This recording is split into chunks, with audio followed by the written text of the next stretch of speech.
Hey guys, welcome back to the Parrott Bros. Now today, as you know, I'm joined with Calvin, as I'm sure you saw in the thumbnail, and we're going to have a bit of a chat about Vorsprung International this year. Yep.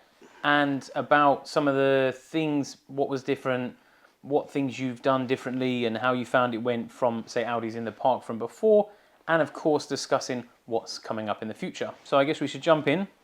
I'll let you start. How did you find Vorsprung? It was incredible.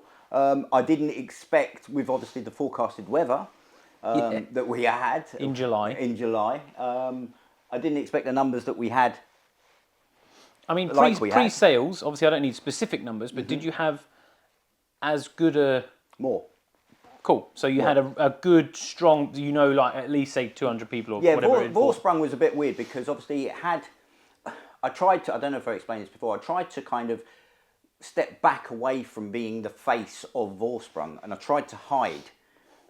It lasted 15 minutes. Yeah, because I mean, we had this chat before. Well, we had this chat personally off camera, and things like, I won't name names, but large shows, say brand specific, like or country specific shows. Yep. I couldn't tell you who run them. I know they're at, say, Silverstone or Brands Hatch or whatever it is. Yep. Or Santa Pod, and they'll be called a specific brand or a specific country based show. But I couldn't tell you I wouldn't even know who ran it, who the person was. No, and right from day one, I obviously being a show goer for many years, I noticed that, and I thought it's a bit impersonal. So I tried to add that element of a face to it. Yeah. You know, maybe I made myself too accessible. Well, you become you are accountable anyway, but people know directly and they can tag you, and you reply and you post on groups and all that kind of stuff. But that had a positive effect because the success of Audi's in the Park, what then happened was, as much as I tried to hide behind Vorsprung International, it didn't work. So we had the following of all the people from Audi's in the Park who loved the show, supported the show, people been from day one, automatically come across. But then you've got the new breed who, Vorsprung International, a new show. So you kind of had double the amount coming into it. So I knew it was going to be big. Yeah. And taking a kind of sabbatical and taking a year out, the amount of messages I got from people saying, when is it? I still get messages now. Like, we were chatting about this. I had one yesterday, like, I'm looking forward to going to the Audi's in the park this year. And I was like, you've clearly not looked on the internet recently. No, exactly. But in some ways it's nice because it's still got that buzz. You know, we stopped Audi's in the Park in 2021. 2022, a complete break. Actually enjoyed holidays, which was nice. Yeah. And then 2023, we came back with Vorsprung. So we had the big following from Audi's in the Park, the new breed of Vorsprung. Yeah. Increased ticket sales, bigger venue. The venue we had was twice the size, which kind of brings me on to kind of some of the reasons why people say, it was a bit spread out and whatever. We had a big venue. We had to have a big venue because, you know, you get a bright sunny day, we can get twice the amount turn up on the day as what you've already got pre-sales. Yeah, 100%. Yeah. So, and what would be worse, trying to cram everyone in or get your steps in a little bit and have them to walk to the next club? The difference is, I guess, it's £5 different, wasn't it, from pre-sale to the day? Yeah. And a lot of people, they have a busy life, or they think, we'll see how my week goes. Yeah, it's they only can't plan that far in advance. And you can't allow for how many people may turn up. Oh yeah, exactly. Because it is like you wake up and think, I'm going to go. A prime example of that is a lot of the clubs had their own sort of Facebook event pages and whatever. Myself included. Click to say that you're going. Some of the clubs had like 200 cars, but when I look on the actual pre-sales for that club, 10. and I had 50 cars. I'm thinking, so they're thinking in their head, I'm going to need a space for 200 cars because that's what they've been told is coming. But I actually know what's coming, which is why I had to separate. The old Houses in the Park format was if you turned up on a day, you could still park with your club. Yeah. But because I was allocating space, I couldn't allocate a space for 50 cars, which is what my pre-sales told me I'd have. Yeah. And then another 100 cars turn up on the day trying to cram onto that space. Well, exactly. Yeah, I mean, exactly. If you were to, you didn't do it, but if you were to like corner mark, we nearly did parts of, then obviously, I mean, we had. I didn't know how many we had, but I kept saying like this is the end date. Don't forget to book. This is our club, and I don't care who parks where because at the end of the day, I walked around. I saw all the cars. Yep. Doesn't bother me. But obviously, I didn't know how many we had. I mean, we had a convoy of say 20 odd, but a few peeled off into the Different TT clubs owners and- club or addicts or whatever, which is no issue. They're But still obviously there. They're still enjoying the day. you don't know how many you're going to get in a line. And then Yeah. I had a few people walking. Oh, I've had to park in public parking or whatever. And I'll be honest, I get in trouble for this. I said to a couple, oh, just wait a little while and then just sneak over because you were parked inside in the non club Yeah. Audi part. I just said, oh, we've got ample space. Just That's just the thing. sneak in. That's the thing. We did have ample space. Yeah. Okay. And if I wanted to roll it the old way of the Audis and the Parkways, every man and his dog could come on to your stand. But I couldn't. If you want, clubs have always moaned at me. You should have allocated parking. You should, allocated Yeah. pitch zones. So you roll with that. Yeah. And then they don't like it. Yeah, and the other issue, I guess, is you have a lot of car movements throughout the day, and if you have Yeah. kids, dogs, people walking around, You can't have that. you can't have Part that. of the insurance is it's a static event, so Yeah. you can't have vehicle movement. You have to have a certain amount. I mean, there's one guy come up to me and says, "Oh, my little boy doesn't feel well. He needs to go." Fine, stick your hazards on. I'll walk you out. Yeah. Do you know what I mean? But you can't do that for everyone moving No, around exactly. And everywhere. I think people should expect that. A lot of car shows you go to, once you're in, it's normally, say, for instance, in by 9, show starts at 10. Yeah. So no movement after 10. I mean, some are different when you have to go the runway to do the drag racing or whatever. We tried to do the format different to Audis in the Park. Look, like I said, and I said to you Yeah, before. we discussed in the other video, wasn't it? It was going to be Yeah, okay. a rebranding and I whatever. obviously have an event management plan and a field layout plan and a traffic management plan and every other plan for a plan. We have to, don't you, for your... For health and safety Yeah. and for risk assessment and insurance and whatever. So everything is planned to within an inch of its life and then some. On Saturday night with the weather, I may as well tore that event management plan up because you just have to roll with what you've got. And one of my guys actually said, we're just going to have to go organic and just do what we can to get these people on the field. The biggest complaint about shows is not enough space, cramming them in, not getting them on the field quick enough and whatever. Well, yeah, because if you have a queue outside like you did back in the day, Yeah. shut the road, whatever, Yeah. it's not going to be good for the people attending the show. It's not good for the local people. It's a nightmare. So you have to roll with us and kind of be very, you have to evolve very, very quickly and be very proactive. So we just had to be organic, get them on the field as quick as possible. At one point, we went from 4 pay gates, which we normally have, to 6 pay gates. I was going to say, you had quite a large landing area. There was quite a distance from the road to where the gates were, so you could allow quite a lot of traffic. Again, planning ahead, learning from previous events. I mean, the ideal scenario was put the pay gate right up at the gate. Happy days, but that just created carnage. Yeah. So every element of the show, and I say this a lot, that you might not understand it, you might not believe it, you might not see it, but every element had a reason why it was done or why it wasn't done. Yeah. But the show itself, I was more than blown away by the figures and the attendance. It seemed like everyone came in the first hour and a half. Yeah. That entire field was packed within the first hour and a half. Yeah. And then they started trickling in, and that's fine. But for my guys, and hats off to my guys, incredible. They got everyone in that field safely. Oh, your team did a brilliant job. There's no doubt in that. Yeah, they take over on the day, and I always say this. By show day, I'm a gibbering mess, cowering in the corner somewhere, just like I've lost it. And they just, no, we've got this. You might, who follow me on sort of social media, might have seen something like, if you build it, they will come. Is always what people say to me, because they look around and go, look at what you've created. Yes, great, but it should be changed to, if you build it, they will come. It will nearly kill you, but there'll be people around you that will pick you up and make you proud. A month before. Yeah, and it's my crew that made me proud. It's my crew that got everyone on safely, and hats off to them. Yeah. I'm just the man who pays the bills and kind of sends a few emails. So, but no. Tradition coming over as well is a big thing for us. Oh, and, yeah, I know you got a little bit excited about the 2.7 twin turbo TT because there's no other show in the UK There's no other show in the UK, obviously apart from something like Goodwood, that attracts the interest of Audi Germany. Yeah, we're not talking Audi UK, we're talking Audi Germany.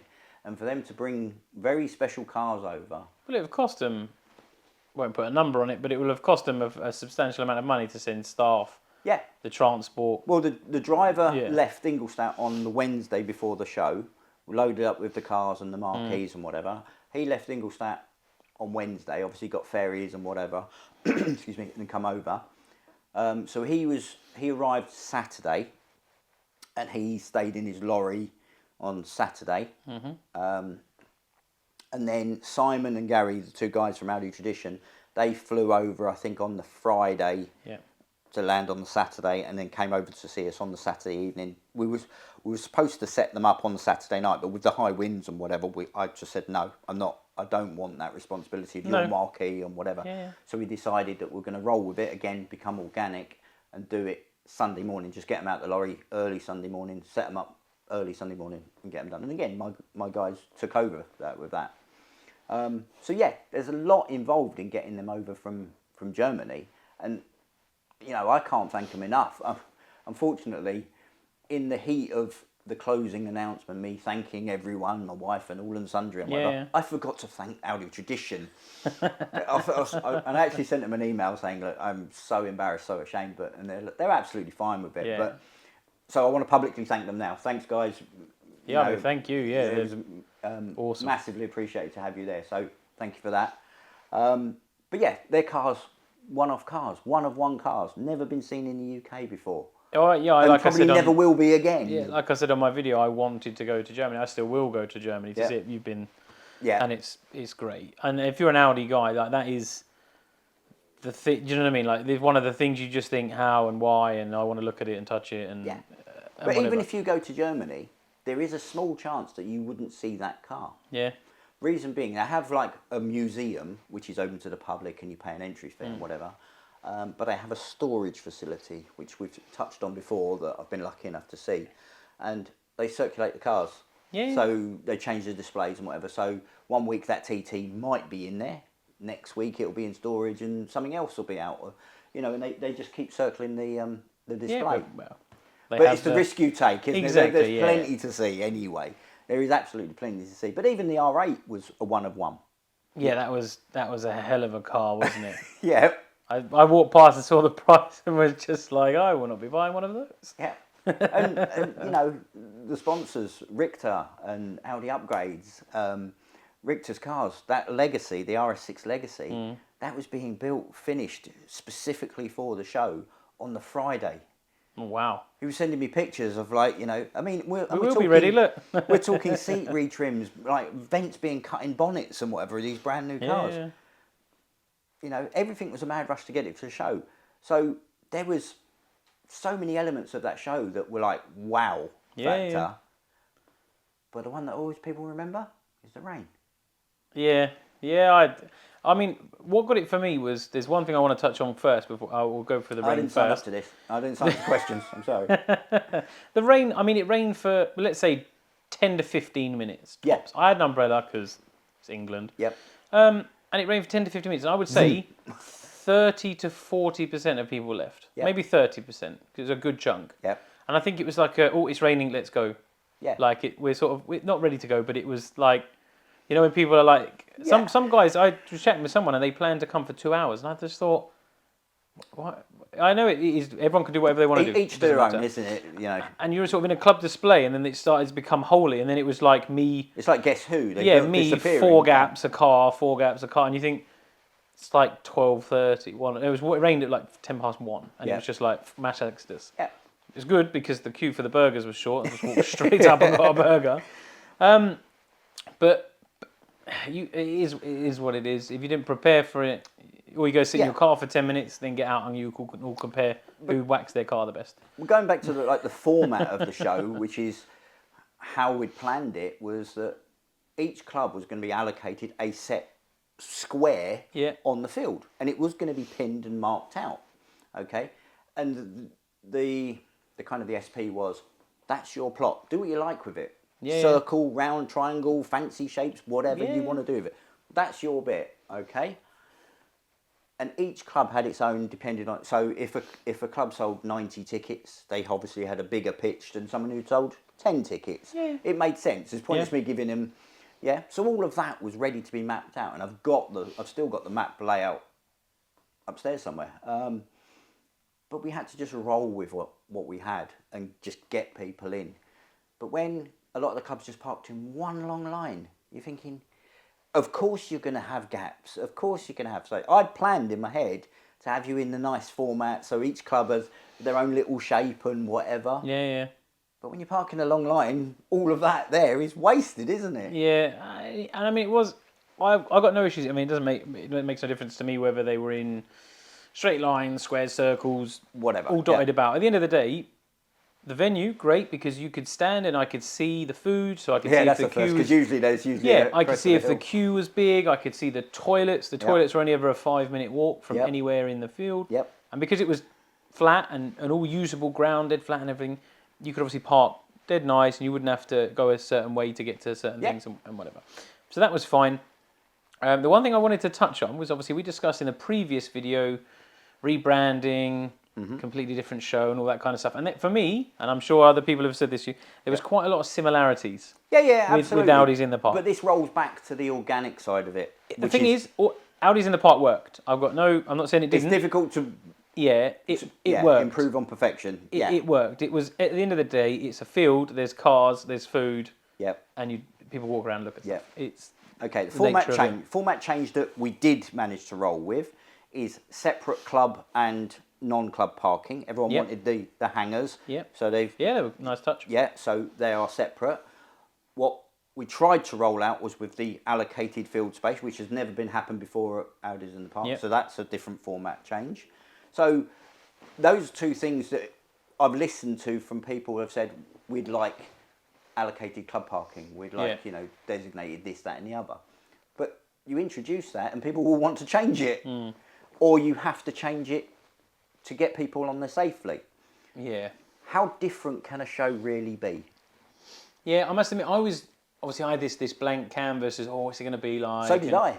It was an empty field. We all parked up and I sort of looked around and I was like, you even had your marquee with the sound and everything in the middle, food to the right, shows to the left. And I just thought, this looks very similar. The reason, again, the plan is to have caterers on the far right-hand corner, traders on the left-hand corner, and a big area in the middle for the show cars to be, centre stage as such, centre stage and whatever. So they would almost circle the main in front of the band and whatever as well.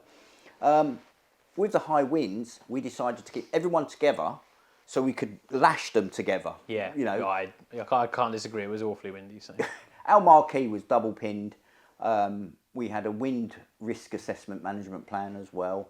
I was on the phone to the marquee contractors on the Friday night, Saturday morning and Saturday afternoon saying, look, this is what's happening. And they said, no, we're keeping an eye on the forecast as well. But we got quite lucky, to be fair. It wasn't actually that bad. You know what? Exactly. But you got to prepare for the worst and then hope for the best. Yeah, exactly. The winds, the rain put people off coming. We would have had probably double that attendance easily. Yeah, it's hard to... I mean, it's always easy to speculate afterwards, isn't it? How many could have come or would have come. Or... Oh, yeah. Yeah, and it would be wrong to say, I know for a fact I would have had... But we could have had... Oh, we all know a sunny day... Yeah. It's the first sunny day of the year, Vorsprung's on this week, should we go? Yeah. And that's what it will do.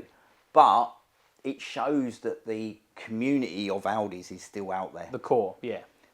And Audis in the Park and Vorsprung were both created to bring the community together. That's all it ever was. Yeah. I mean, the thing is, there is, apart from simply Audi... Because that is too far south. On my mind is the only but it's the only other all Audi gathering. Other than say your breakfast meets and stuff like that. There's no real, not like all the other. I'm trying to think of something in my mind, but all the other shows and everything are all like Jap, German. It's not core specific Audi. Yeah, or Audis have always tagged on to. Exactly. Yeah, it's VW, Audi, Skoda. You know what I mean? It's exactly. Yeah, so that's, in fairness, going back, that's where Audis in the Park spanned from, because I went to all these VW shows and saw that the Audi Had a small, following, small part. it was just yeah. tagged away. And I knew, because I obviously used to work for the brand, I knew that following was growing and growing and growing. Especially because Audi made some of the best performance estates, the best And rally still, cars. and still do, exactly. yeah. So it's, and they do have a massive following. I mean, online, some of the forums and the groups. But it's very different type of clientele. And I said this before, I said this on one of the social media posts. You should have had more traders, okay? Well, Yeah, I had 6 traders cancel on me on the day because of the weather. I was going to say, I must admit, I'm surprised there wasn't you expect to see like a car cleaning Yep, cancelled. brand or something. Number plates, cancelled. Because obviously things like that, they're everywhere. Like Yeah. I would quite happily go and pony up £20 for some quick detail or something. Because Yep. You're going to forget it. Yep. I mean, I had my boot open, I had a bag of cloths and a couple of things of detail, and people were like, oh, can I? And it's like, yeah. Exactly. So I can't go up to them and hold their hand and bring them to the show. They paid their fees. They paid their trade pitch fees. They sent in their booking forms. They sent in their risk assessment forms. They did all that. They looked at the weather and thought, nah. And this is the problem, I guess, is you can book, you could plan the most illustrious show and have all these things, and then the weather, or they cancel, or they close, stop trading, whatever the reason may be. And then people go, oh, you should have done that. You should have done this, or did you not think about doing that? And you think, well, I'm not going to name names, but I had company A planned in, booked in, paid, allowed them a slot. The whole lot. So right up until Sunday morning, I'm expecting them to turn up, which then again goes back to the organic and revolving. The traders are marked out where we need them to be. Yeah. So we think, okay, well that trader wants 9 meters, that one wants 6 meters, and whatever. So we mark out and we put them where, and then they don't turn up. So what do? We have to move them up. Otherwise, you've got trader, gap, trader out on his own. So you have to evolve and just roll with what you've given. Throw the bad weather into the equation. You have to roll twice, as much as you can. So it is very difficult, but you should have had that. Oh, I can't make them come along. They paid their money. As far as I was concerned, they were turning up. Luckily, my infrastructure, as it were, which again, a lot of people take for granted, did turn up. The toilets were there. Well, yeah, that's it, isn't it? Food and toilets. Food, toilets, and some entertainment. Yeah. Do you know what I mean? Our toilet cleaner, which is another thing. I was speaking to a guy, and he says, I'm just off to use the toilets. He says, I'm not looking forward to it, though. Thinking they're going to be... Well, it's a one-day show. I mean, it's not over at Glastonbury. Yeah, but they see a plastic chemical toilet and naturally assume the worst. Like fallout when you open the door. But we actually employed a toilet cleaner, and I don't know if you spotted her. She was parked, unfortunately, in a Toyota, I think it was. I saw her in a black car. Yeah, she was parked behind the toilet. Well, no, but I mean, I saw her going in, picking up rubbish, whatever. And every half hour or so, she'd go out, spritz, give it a clean, change the toilet rolls, add toilet rolls, whatever. No other show does that. But it's kind of taken for granted that it's just there. Yeah, then they're not going to be horrible. Yeah, but again, because I'm a show goer myself, I wouldn't want that experience to go into a toilet and think, oh my God, what am I going to be faced? This is the thing, isn't it? So you're planning all this stuff, and let's say, for instance, they couldn't deliver as many toilets, you have less toilets, and they get used more. Naturally, they're going to be a bit... And that will be directly reflected on you, even though you ordered 20 and they could only deliver 10, and you had a mass turn up, which is really sunny. And then you have a problem, and you think, well, obviously, like you said, you have to be accountable. You're accountable for everything you do, especially because you're the face of it. Yeah, the phrase I've always said was, if you're prepared to take the glory for when things go very well, then you need to take the flack when things go bad. Regardless of if it's your fault Regardless or not, of whether it's your fault. You are the face, you are the front man. As we said earlier, it's not a faceless show where people can just hide in the background and, okay, so they're getting a bit of grief about not having enough toilets. No flies on me, because no one knows I'm associated with the show. With me, it's very different. I made myself accessible, I put myself out there.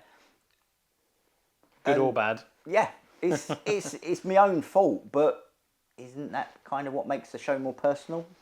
Yeah.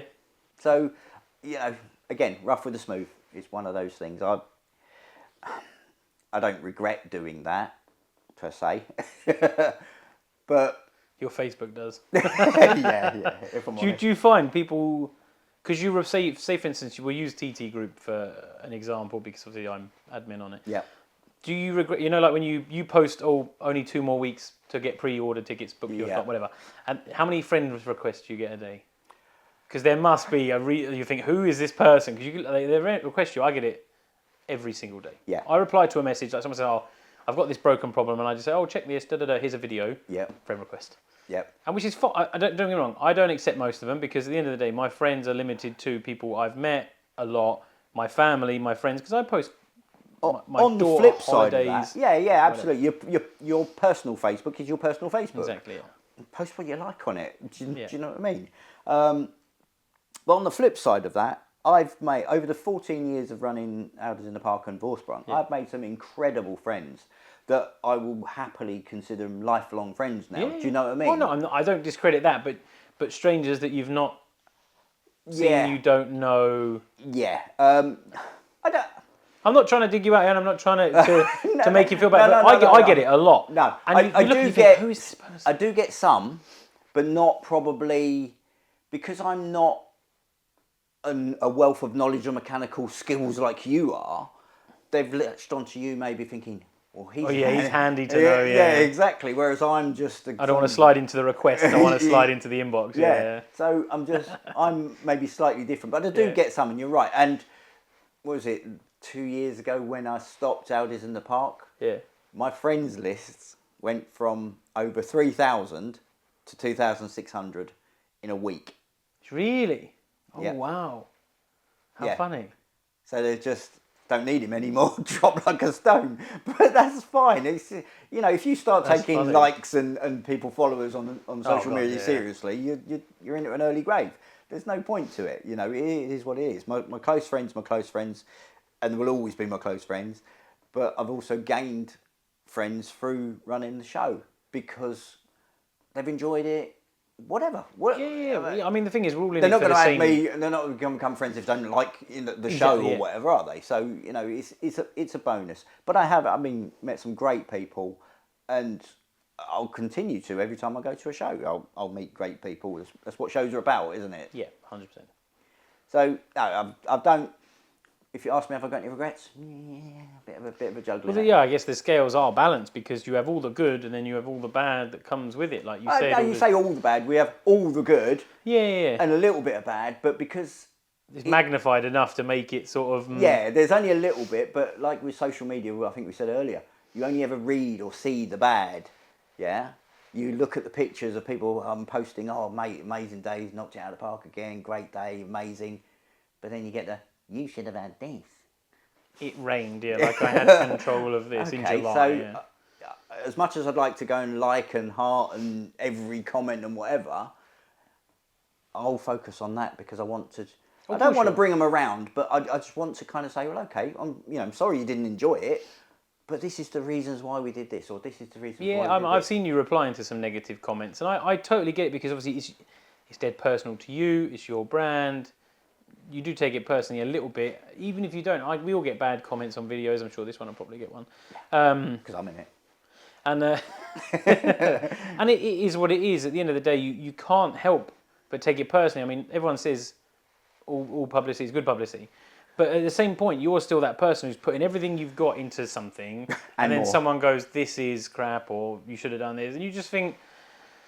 Come help me plan it next time because you'll see it is hard. I've always thought that with the amount of people that throw advice, and advice is fine and constructive criticism is fine, don't get me wrong. It's always 2 weeks before, you should, and it's like... Yeah, here we go. But the amount of people that have these great ideas, I'm surprised there's not events every weekend with all these event organisers. Oh, yeah. Because there's so many have a go. Who could do it for £5 and all? Oh, yeah. I mean, and again, that's the thing. People's expectations of the show have changed drastically, or shows in general have changed. They want an event the size of Goodwood for £5, and they want a goodie bag at the end of it with a sticker, keyring, and everything else thrown in. I mean, I saw the prices of, I think it's USC. Yeah, Santa Pod. Yep. When was that over £100? It's like, wow. Okay, I've not been for But a while. I got, and I wouldn't say I get flack. I got a tiny amount of flack because my tickets were £15. It's part of the battle. I mean, the thing is, we know you try and rent a field, you try and Yeah, rent you try. Good toilets luck. and Yeah. all this kind of stuff, and the insurances and everything, security, and the price is astronomical. So I mean, and nowadays £15 will get you nothing. It might. Yeah. What is it? 2 gallons of fuel. Yeah. So There's two sides to running a show, even a breakfast meet or anything Yeah. like that. There's two sides to it. The glamorous side of it. Oh, well done, Dom. You know, you once it's all there and it's sorted, yeah, and it looks all lovely, and people are taking the photos of the cars in lines Yeah. and whatever. So there's the glamorous side, but there's the not so glamorous side, which people don't really see because they just take for granted that this infrastructure is already there. We just rock up on the morning and it's already laid out for us, and all the Yeah. toilets are there, and the grass is cut, and it's all sunshine and rainbows. But it isn't, unfortunately. It really isn't. I mean, talking of grass cutter, just a little story I want to say. The amount of messages I got about how's the ground, how goes the ground, and I get that they're concerned about it. I mean, when you walk out into your garden, like, is it muddy? No, it's likely to be the same. But when you've got X amount of hundreds of cars coming onto that field, Yeah. it could get a little Yeah. bit. And we've all seen Yeah. the shows that turn into a mud bath. That field was perfect, absolutely perfect. Yeah. The one problem we did have was when I went to start laying out the field the Sunday before the show, so a week prior, the grass was up to my waist. It was, and I was on the phone to the guy. I was saying, I can't run this show on this field. Yeah. It's impossible. And I'm panicking now. And I got no, it's fine. They should cut it this week, weather permitting. And I'm thinking, all I picked out that was should and weather permitting. Yeah. And looking at the forecast, we had rain all week. So I'm thinking, this field isn't going to get cut before the time. People are going to be pushing their car for it. Like. It was awful. It was terrible. I mean, you know, and I'm trying to mark the field out in this long grass. It weren't happening. There was spray paint in the floor and it weren't happening. So, What a nightmare. okay. Thursday, I said to him, has the grass been cut? Yeah. Oh, yeah, it's been cut. And a friend of mine who kind of works locally passed by and she said, yeah, it has been cut. But there's hay bales everywhere. They've bundled it all up into bales. Yeah. Oh, And they were God. all across the entire field. Friday morning I turned up and I was like, Here we go. Another obstacle. God. They were literally everywhere. And I thought, you know what? They're round. Yeah, I don't know if you've ever seen them in the field. They're like wrapped in black cellophane, yeah? I'll just roll them out the way. I bet you couldn't even push it, could you? Like ton bales, you know, and it weren't happening. That's your marker. Go just put a number on them. Yeah, that'll do. Well, yeah, you'll be You on know that what? In my head, I was thinking again, rolling in organic, just do what I need to do. And they came along I was there on the Friday, and they turned up with a tractor and another tractor with a flatbed and like a telehandler and whatever, which was fine. So they were starting picking them up, the bales, and loading them up, sort of however, 15 at a time or whatever. And every time they went in and out of the field, it was churning up that ground, churning up that entrance. Yeah. Now, I mean, you've got cars coming in that are like this high off the floor and with £5,000 wheels. I've got to consider all of this. So I blocked off the entrance, and they had to kind of come round and use the hard standing a little bit more. But it churned up that left-hand side, and that was going to be my entrance for Show and Shine and traders to go round. Yeah. You know, to get them a fast track in almost. But again, it had to roll, had to evolve. But if that field had been cut 2 weeks earlier and baled 2 weeks earlier or a week earlier, I wouldn't have had that problem. The ground would have been, the entrance would have been, you know, and a lot of people were trying to weave around puddles. Yeah, there was one little. Yeah, exactly. But once you got on that field, and my head was get them on that field as quick as possible, because once they're on the field, it's perfectly flat. Oh, it was lovely. It's perfectly drained, it's perfectly dry, and it's fine. But it was that entrance, and that entrance was caused by a delay in having the grass cut and baled. Again, out of my control. But who gets the flag for it? Do you know what I mean? So there was loads of elements of you should do, or why didn't you, or that was the same, or whatever it may be. But there's always a reason for it. Ask the question. Do you know what I mean? It's one of those things. Or maybe take into account that he's done the best he could with what he was dealt with that weekend. Yeah, but people could always do better. That's, as well as I do, there's always that. Yeah, until it comes to it. Yeah, of course. Until it comes to it.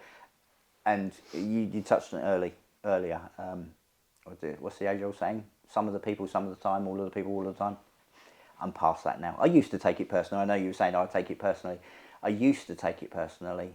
Now it's very much a case of, if you have a right to an opinion, at least let me have my right to quantify why something has happened. Because it's not faceless, you can't just blurt your whatever you want to say and not expect someone to come and go, well, actually, this, and this happened because of this, and this. Yeah. And you need to be, the original poster needs to be able to take that on board as well as dish it. Yeah, well, yeah, everyone's quick to... Yeah. I think we all know that. We all know, everyone knows that. But, the show was a success. We had the numbers. We had the special cars. We were lucky-ish with the weather. It could have been... For the most part, it was... Yeah, it could have been a hell of a lot worse. It could have been a lot better, granted, but it could have been a lot worse. But, hey, that's the world's biggest Audi event. Without a doubt. Without a question. Without a hesitation. Bragging, ego, whatever you want to call it. It's never been done before, okay? And that's it. I've done it. That is it. 14 years of it, starting from 2009 with 200 cars in a local park to that. I'll take that. I'm quite proud of that. I'm proud of my team for doing it. The team's changed over the years, and anyone who's watching this who was part of maybe the old crew, I'm proud of you guys as well. You brought the show forward. You brought it full circle to what it is today. So no, I'm more than happy with it. So yeah, there you go.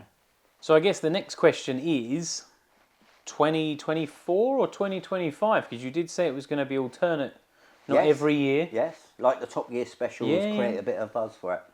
I'm a liar. Okay. Well, not so much a liar, but things change. Times have changed, and unfortunately, or fortunately, whichever way you want to look at it, Vorsprung is no more. That is it. I'm hanging up my hat, as it were. I'm not, okay. So no more Audis in the park. No more Vorsprung. No more Calvin shows. No, nothing. And you said this before. Yes, I have heard you mention this before. And the reason why I've said it before is because I get very tired. But this year has highlighted a lot of things to me. We touched on it earlier about the expectations of people. It's unsustainable. You can't put on a big event, a big gathering, whatever you want. And I guess change it. It gets bigger year on year. Yeah, but people want to pay £5 for it. So you can't do that and become sustainable. It's just not possible. So the main reason this time of genuine... And, okay, to amplify that is definitely it. Yeah. At the end of this show that's just gone, Vorsprung, tabards come off, signs got taken down. Normally I'll keep them for next year. Yeah? Straight to skip. Oh, so you'd already... Oh, yeah, done. In your mind, you'd committed, that was it? Done. Everything went straight to skip. The banners that were outside on the fence, as we were cutting them down, some guy says, oh, what are you doing with them? Do you want them? There you go. It's gone. The pins that hold the signs up and mark out the ring, gave them away. I don't want nothing more to do with running an event. It took up 14 years of my life, obviously. Well, I'll actually use the picture in this video now that you posted on Facebook of you in 2009 and you now. Yeah. Just because I think people... It wasn't even 2009. I think it was 2016. Oh, sorry. Yeah, sorry. Yeah, sorry. I'm thinking, yeah. But yeah, that's how much... It's a tough paper round. That's how much it affected me. But there's a few elements of, as I say, expectations of people. Unfortunately, I think, is it a victim of, like we said earlier, again, making myself accessible? I'm probably made myself too accessible. So there was a lot of demand put on me that was, again, you couldn't continue at that level whilst still trying to concentrate on booking traders, booking toilets and whatever, whilst having a barrage of questions and whatever. You put all the information out there onto a website. Oh, yeah, I see you. Yeah, please see frequently asked questions posted a few times. Yeah, so you put all the information out there, but someone said, well, if you give someone too much information, they don't read it. And then so, okay, on the flip side of it, if you don't put enough information out there, they'll ask you for it. You can't win, and it's a no-win situation. And because I'm the face of it, they come direct to me, even though the information is readily available. Oh, yeah.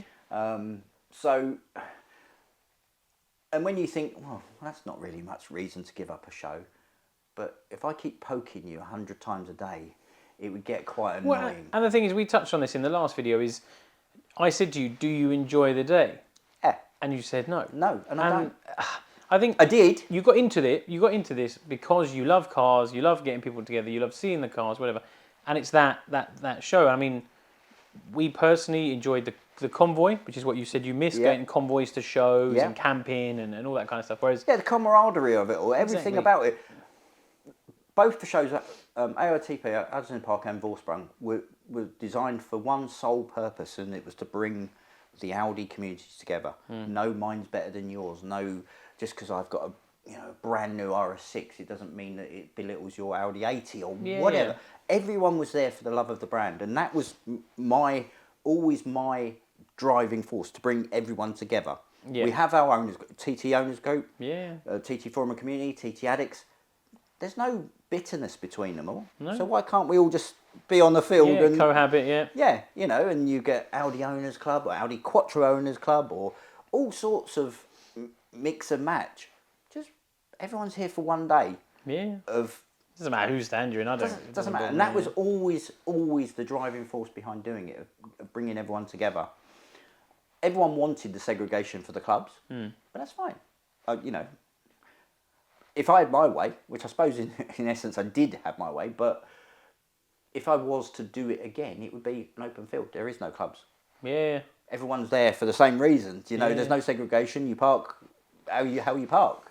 Yeah. But people like to park with their clubs. Well, yeah, it's always nice, and you also get we have a chat and So an element of the people have changed. The show goers have changed. The expectations or the demands have changed. One thing that kind of really amplified why I need to stop this now is my crew have actually turned around to me. My crew, who are a lot of my friends, close friends I've known for years, obviously my wife as well, have all said to me, if you are mad enough to do this again, we won't help you. And that... Well, the problem is they can see... They're probably the only people that can see the level of stress. I mean, you clearly didn't sleep the night before. I know you wouldn't have done... 3 nights before. Yeah, exactly. So, and that's but not... why is that? Why is that? Yeah, why is it? Because it's important to me to put on a good day for people, to put on a show for people, to put for a day for people to enjoy. But when they turn around and say to me, we won't help you because it's like watching you kill yourself, and we don't want to be a part of that anymore. Yeah. It makes you realise that years and years ago, someone has said to me, who runs a big show that I've always respected, they said, we don't run the show anymore, the show runs us. Yeah. Yeah, I can completely understand with that, and it resonates with me because I've done little things and that consumes me, and you think this is... Yeah, and obviously I have a separate business with my vinyl and stickers and whatever, and I could never grow that because my focus was always on... And we said, didn't we, that for what you make, people must think you drive around in a Bentley because you have this big show and you have all these people coming. My Bentley's on order and my Lambo's on order.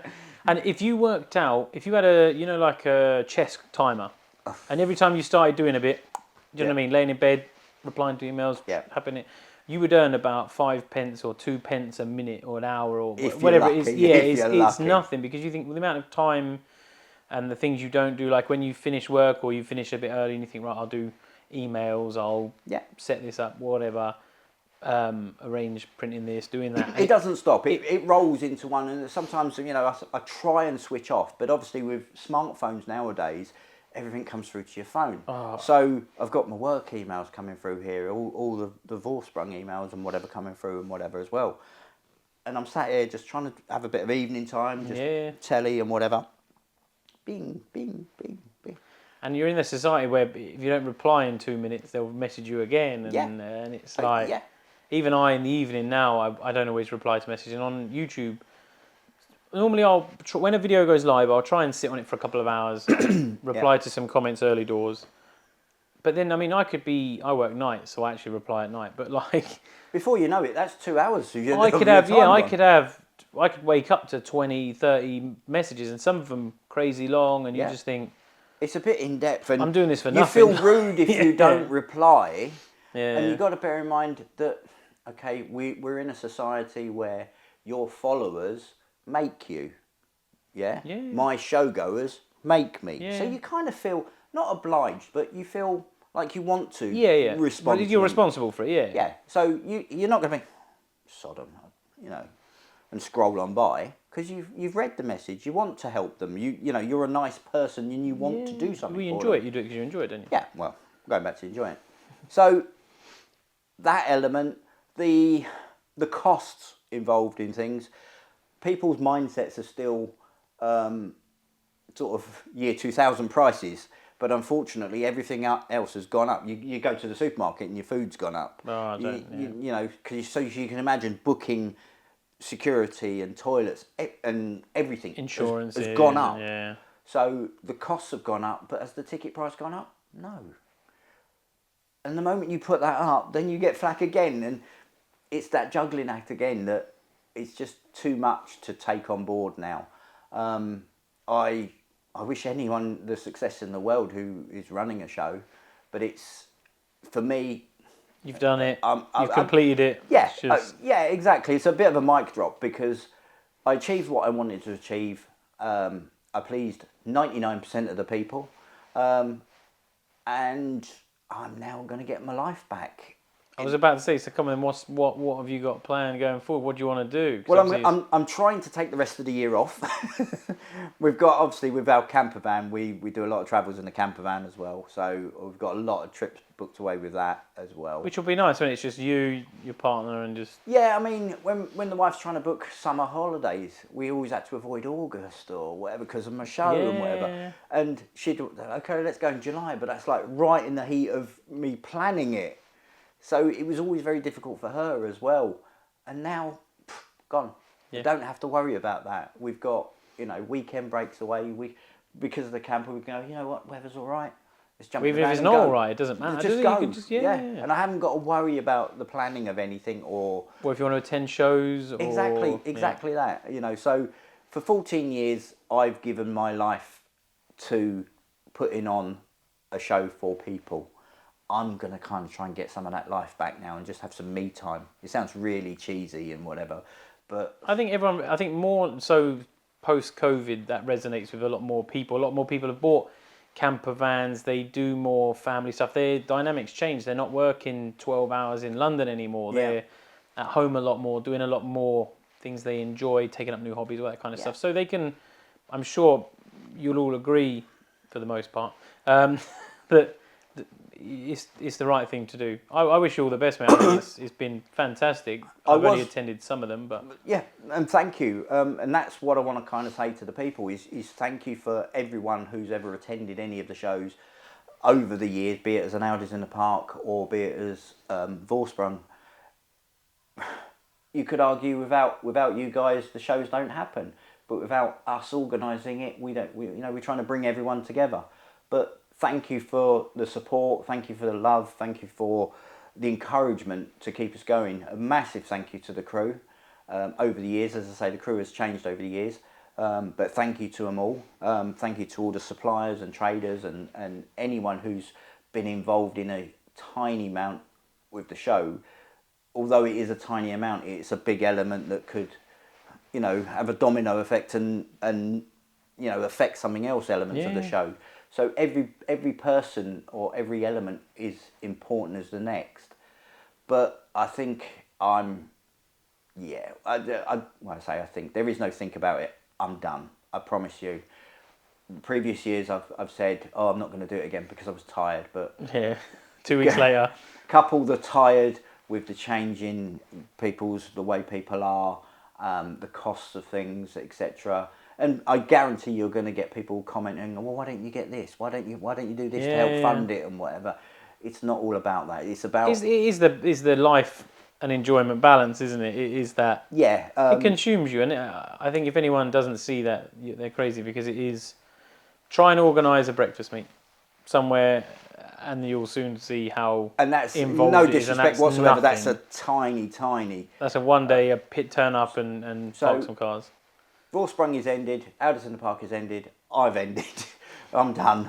You may see Calvin at a show. Yeah, maybe as a punter. Enjoying the show. Yeah. Well, you can walk around. You can talk to people. Yeah, exactly. You can go and have an ice cream. Yeah. Did you eat that day? No. No. Funny enough, there was a cake stall. You probably had some of the cakes and whatever. I didn't. Bryn didn't see me have cake. I didn't. And I think she gave a box of cakes to the crew. Yeah. And the crew were going around, to all the other crew. Do you want a cake? Do you want a cake? I was having like cake stuffed in my face. Do you want a cake? No. I thought, I haven't eaten for 3 days. My first meal should not be a cupcake. Really rich cake. Yeah. Yeah, exactly. So it's go out on a high. Don't try and push your luck with it. I've enjoyed seeing people's happiness and the comments and whatnot on the day. I haven't enjoyed the behind the scenes, non-glamorous as we called it earlier, side of it. And that non-glamorous is kind of doing that. The problem is, I guess, as the show gets bigger, that gets bigger. Yeah, exactly. So, bit of a mic drop, but that's it, and it's an exclusive for Dom. We had a chat. We had a chat on the show and on the day, and Dom looked at me. And he comes straight up to me and he went, "We'll do another video. I'm going to end it," and then just walked off. And I was like, "Sorry, what?" And then people are like, "Oh, I didn't make it this year, but I'm going to go next year." That's what they were saying on the pictures. I was thinking, I don't think you are. And I was getting it as well. Oh, sorry, couldn't make it, mate. Looks like you smashed it out of the park again. Yeah, see you next year. See you next year. Is the date announced yet and whatever. And in my head, I'm thinking, I can't tell them. It would take me too long to keep. Well, I think with this, they can watch it. They can see all the information. They may still message you, but at least they've seen this. And it's genuinely from the heart. This is a person who's tried his hardest to put on an event for everyone to enjoy. It was never about making money. And again, there's actually one little story that I want to kind of to prove it to you. It was never about making money. I happened to be up at near the pay gates, and one of my crew brought this young couple up to me. Hopefully they'll watch this video and they'll be able to message me, because they're a lovely couple. But never met them before, didn't know who they were. And he brought them up to me and said, "Oh, these guys have managed to get in without paying. Yeah, they want to pay." And he said, "Oh, well, this is the boss man. You can kind of sort it out with him." So it was 2 adults, 2 kids, and obviously the kids were free. And I looked at it and I thought, you know what? Don't worry. It's on me. You know what I mean? And they're like, "What do you mean?" I said, "No, just go and enjoy the day. It's not about making money. It's about making people happy." And to see their faces when they walk away, you can hear them going, "He didn't have to do that." No. Yeah. But they were honest. They come up to me, they said they hadn't paid. And I could have happily taken their £40. Yeah. It's not about money. Nothing is. The thing is, you've got to do it for the love, because like we said before, even if it was 40 grand, whatever the value is, and we're not going to discuss money, but if you work out the time and all the things you had to pay for and everything, it isn't worth the time and effort it takes. I told Dom off camera, because as we say, it's not professional to talk money, but I told him off camera what I actually made from the show. Okay, you would be horrified. I promise you. People only ever see the cars coming in. And they try and count, and they think, "Oh, how many cars are in the £20, car park? Oh, there's 2 in there, that's £40, there's 3 in there, £60. And they add up all of that, but then they don't add up the minuses, the infrastructure. All the expenses they don't see. But we're spitballing. At the end of the day, I just want to thank Calvin for the years and years of devotion to the Audi scene, and everyone who's ever attended one of these shows. They'll fully appreciate what's gone into it, and bringing everyone together and seeing things they'd probably not seen before. like the 2.7 bi-turbo. We've had TT. some rare stuff there as well. Rare RS2 Saloon, Yeah. which has never been into production. So many lovely stuff, and again, that's thanks down to Audi tradition. But It's nice to go out on a high. Like I said, it was a great show. They've all been great. Obviously, it's got bigger and bigger and better and better. And I'm gutted it's not going to be it, but I totally understand why, and I'm sure in the future something will change and someone else will do something, and you'll be able to come along and bring the B5 or whatever you have at the time. Come camp. if we're gonna wrap it up now, as Yeah. it were, I've wrapped it up as far as Yeah. the shows go. But if we're gonna wrap this video up, you can end on one of your shocked faces again, Dom. Okay? Because Dom doesn't even know this. Okay? Oh God, you've done this to me. Go on. I have done this to you. Watch out for Vorsprung magazine.